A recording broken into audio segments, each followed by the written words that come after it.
Update. Am I the a-hole for putting in a claim to my late father's death benefit? Original post. Hi, I'm looking for advice. My father passed away on the 1st of March very unexpectedly, and obviously this has caused a lot of heartache. A few days ago, I received a letter through the post from a policy through his work where it was stated that my father's sister had put in a claim for the death benefit, as she was next of kin at his work. I am next of kin legally, and also would like to state for the record that me and my father had an excellent relationship.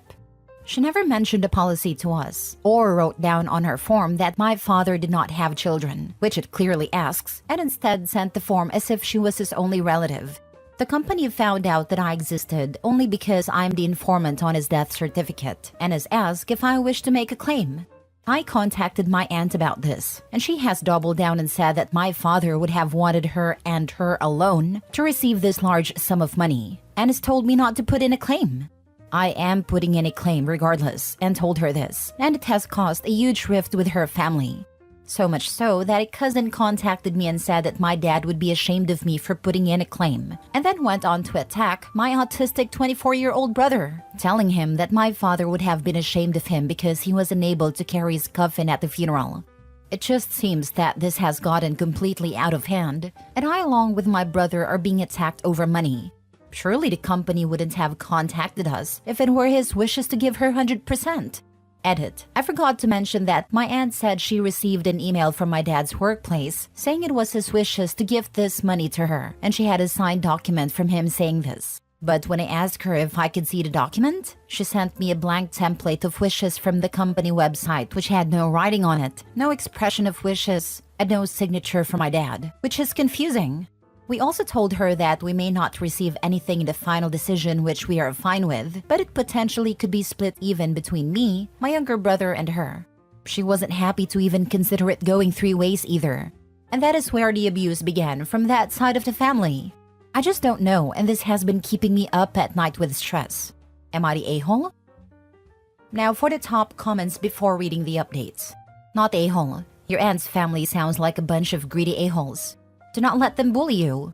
Make sure you get the benefits that you are owed. Why would she even think she deserves it when dad has 2 children? Not a-hole. She is robbing an autistic child of her own brother?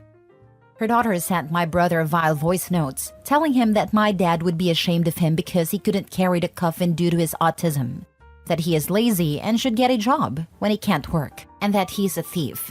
It has made my brother so distraught that he is refusing to put a claim in, as he thinks my father hated him when this is not true. My dad loved the bones off my brother. Those words never left his mouth. All lies. My dad may not be here to protect him, but I am, and I'll always protect him. Nah, to hell with your aunt and cousin. Don't you dare split anything with these vile bastards. Put in your claim, get your deserved death benefits, and cut these monstrous vultures from your life. Your aunt made a dastardly and calculated move filing that paperwork, claiming he had no children, knowing she'd never get the claim otherwise. If the claim was meant for her, she would have been listed as a beneficiary specifically. Mini update. I phoned a company this morning and they have no record of an expression of wishes that my father wrote, only that she was next of kin at his workplace. So she not only lied that it was my dad's wishes for her to have this money, but she also lied that she received an email from the company stating this. The woman on the phone said, "You are his daughter. You have a right to make a claim." And also to tell my brother to put his claim in, which she will be doing now. Now for the update 2 months later. Hi everyone. I just thought I would give an update on the situation. My aunt put in a claim to receive my father's death benefit from his workplace in April behind our backs and stated that my father had written wishes for his money to go to her and her only. She said she had a copy of an email with a signature, signing over 100% of this to her. But when asked, she never sent us a copy of these supposed wishes. We later found out this was a lie. There were no wishes. And the only reason she was able to put in a claim was because she was listed as next of kin at his workplace. This caused a huge rift within the family and ultimately ruined relationships that will never be repaired. Even when we offered to split it 3 ways, she wasn't having it and doubled down on the fact this money was hers. Then her family began attacking us over social media. My brother and I received nasty abuse as we put in a claim. We're told my dad would be disappointed in us, that he would be ashamed, and that the payment was to go solely to her. My brother, who is autistic, was told he was disgusting for not carrying my dad's coffin, even though this emotionally would have destroyed him beyond repair. He was told he was nothing like my dad, and that my dad called him a crap son, which is a lie. He is an amazing young man, and my dad would have been proud of him for even being able to attend a funeral. And also for cutting his hair for the first time in 11 years to make our dad proud. I've reminded him of this, as these nasty words have stayed with him, causing him emotional turmoil thinking that my dad hated him. He is getting better emotionally now with support from me, my mom and close family friends, and realizes our dad had nothing but love for him. Well, after a couple of stressful months, I'm happy to say that my brother and I received everything, and she got nothing, not a penny. We have not split the money with her and will never speak to her again. My brother will live comfortably now and will be taken care of, which is what my dad really would have wanted. Thank you to everyone for the support in the original post who put my mind at ease and reminding me that I was not in the wrong. My brother, who is autistic, was told he was disgusting for not carrying my dad's coffin, even though this emotionally would have destroyed him beyond repair. You can always rely on family to invent new ways to bully anyone who doesn't fall in line. She's just evil. Stealing from the children of her dead brother. Stealing from her autistic nephew? It makes me sick and infuriated. I have an autistic nephew and cannot imagine stealing money from my brother's estate and cyberbullying them. My dad died last year and it was tough. I'm only 26, so I braced for the absolute worst family-wise because he told me how when his grandma/adoptive mom died, he finally got the courage to go to her apartment after months to find it trashed and empty. Her other family had gotten there before him. They assumed because she was living in a New York City apartment that she made a lot of money and had it hidden. They didn't realize he was the one paying for everything. They stole everything and trashed the place looking for hidden money, when he, not her kids, but her grandson was supporting her fully because she raised him. Can always count on family to be absolute vultures when someone dies. Horribly sad. Woof, money really brings out the worst in people, especially family. Why is it always family, god damn it? Is it the sense of entitlement that makes them so bold? People like the ants at least have the good grace to not go after a random stranger's money, sure, but it's not like this is really any better. It's always family because they have access to information about the inheritance and have more excuses to justify their share of the inheritance. Sad, but true. Next story. Am I the a-hole for refusing to lend my sister-in-law money because she got the house I was expecting to go to all of us? Years ago, my wife and I moved back to live near her elderly parents. We bought a house a couple of streets over from them for about $300,000. When we moved back, we helped them with the maintenance of their house, including replacing the carpet, 2 AC units that totaled $15,000, appliances, and weatherproofing the house. In all, we spent about $75,000 to make their house more comfortable in the remaining years, with the understanding that once they pass, the house will be sold, so that we get our money back then split the rest of the money evenly between the siblings. When they both passed, we found out they left the house to my wife's youngest sister. The parents wrote a letter explaining to the siblings that the parents wanted to make sure that sister have a house because she would never be able to buy a house without their help. The rest of the siblings all had houses and were doing okay, so they understood and accepted the situation. I was livid because we poured money into that house, and now we're not going to get it back. My wife and I argued for weeks until I realized I had to accept the money as gone, or else my marriage would be ruined. Over the years, the price of houses increased dramatically in our neighborhood, and now our house is worth $1.75 million. Sister-in-law's house is also worth over $1 million, and her property tax is over $30,000, which she struggled paying every year. Last year, her husband was let go from his job so they couldn't pay their taxes in January.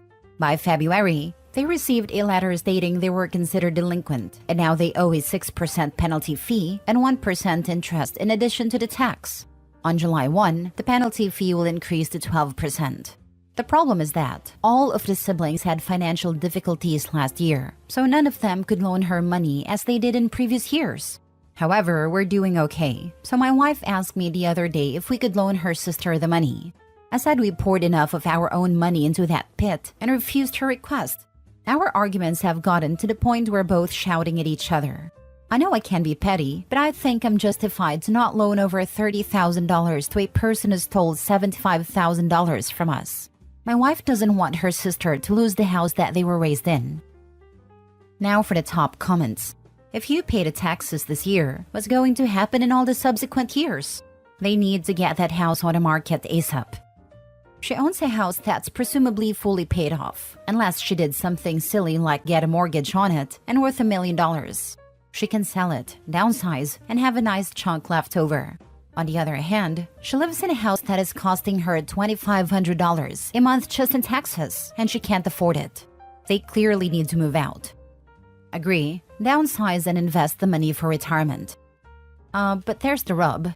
They want to live outside their means and not have to downsize. Easier to take someone else's money. Your wife's parents screwed you by accepting the money you poured into their home. You screwed yourselves by not getting a legally binding agreement. You'll never see the $75,000 again. You either have to accept that or walk away from your wife. The current issue is that your sister-in-law obviously can't afford to maintain the house she inherited. It seems like her only option is to sell it and move. If any family members want to keep it in the family, then they can buy it from sister-in-law. But it is not reasonable to loan tax money to your sister-in-law. This would be my hill to die on. Actually, the parents screwed everybody. OP was screwed out of $75,000 that he invested in their house. OP's wife and other siblings were screwed out of their inheritance. The sister-in-law was saddled with a house she can't afford and is sinking into debt. Her other siblings won't let her sell it because it's our family home and must stay in the family. Now everyone resents everyone, so goodbye family ties. Next story. Am I the a-hole for cutting off my sister and her family after what her daughter said? I, 28 female, invited my sister, 40 female, and my niece, 17 female, over for a pool party that my husband and I were hosting. We had a few friends over and many brought their kids. For background, my husband and I don't have kids and are undecided on whether or not we want any, but always find something for us to do where our friends who do have kids feel included. Although we keep things pretty kid-friendly, we still always serve alcohol at our get-togethers. Nothing too crazy, just some beers and seltzers. My sister wasn't able to stay for long as she had work later in the night. I told her since her 17-year-old and her 12-year-old were having fun that they could stay the night, and I would take them home in the morning. She let them stay, and about 2 hours later, my 17-year-old niece tells me her mom wants her home and to look for a ride from someone else because I was drinking. I had only one drink earlier that day while setting up for the party hours ago. I let the girls leave with my friend since they lived in the same neighborhood. I texted my sister and confronted her why she asked the girls to look for a ride home. She then told me that my 17-year-old niece told both her parents that everyone at the party was smoking weed, getting drunk, and offering her both those substances, that she felt too uncomfortable to stay. It was a small get-together of around 15 adults and their kids. Nobody was smoking, and absolutely nobody offered her anything. Most of my friends had watched her and her siblings growing up, so it wasn't like they were strangers to my sister or her kids either. Everyone there had their kids who work in respectful positions, including myself. I work in law enforcement, and something like that rumor could cost me my job or even one of my guests' jobs or kids.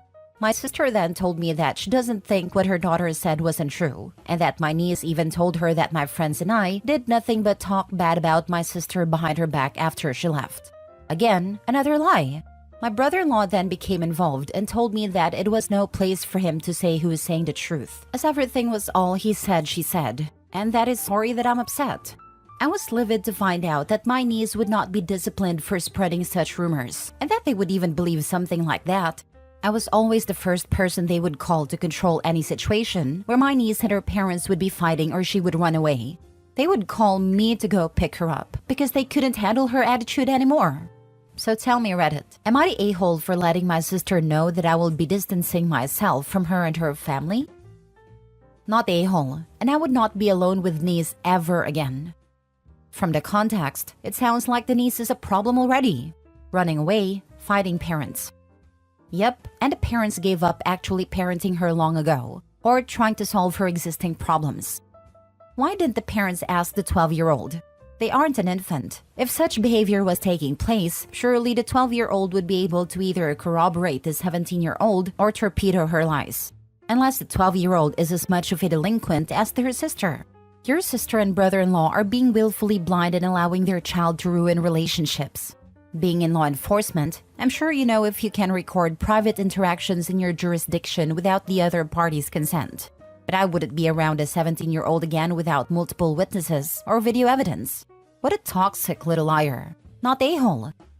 My guess is the 17-year-old threatened the 12-year-old. As a younger sister, I can pretty much guarantee this. Edit. Thank you all for your comments. We do have cameras in our pool area and I will be showing and sending footage to both my sister and brother-in-law.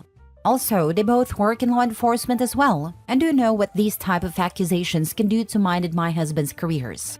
Another detail to add is that they themselves have been contacted by the school for accusations my niece has said about them, and vice versa, where they had to contact teachers for something my niece accused them of as well. I understand being a parent and standing by your child's side, but they've had to deal with this situation before. Last edit/mini update. 1. My niece is in therapy and has been for a couple of years. It was suggested by her school counselor, and her parents found a therapist, and she sees them like once or twice a month.